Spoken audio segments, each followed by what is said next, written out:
सुखता नस त पिया द तनी रस न त जाम हो जाई।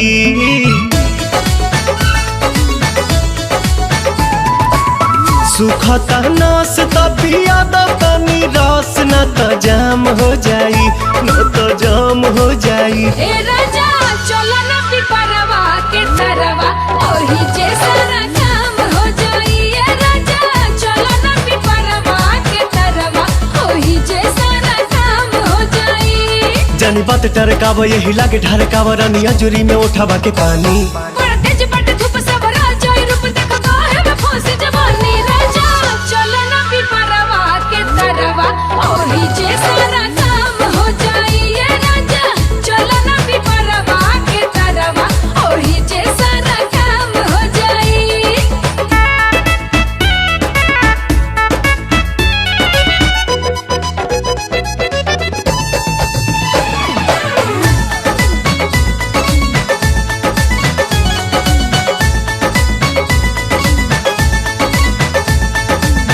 ओढ़ा के ओढ़निया तू काटे दना चनिया, तुहरो के आई मजा आए हो मोरे धनिया।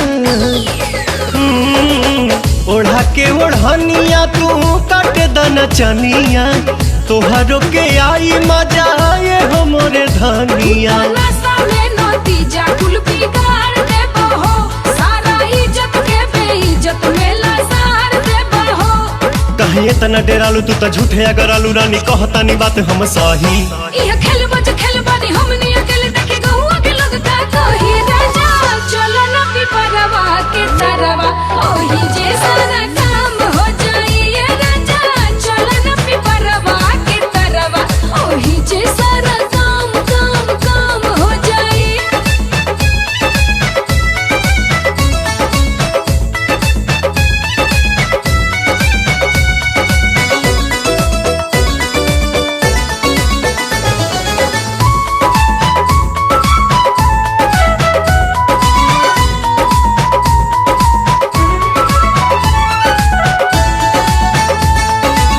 गाल धके मस कब तबे जाके घस कब, सपना में देखल चीज सोझावा से चस कब।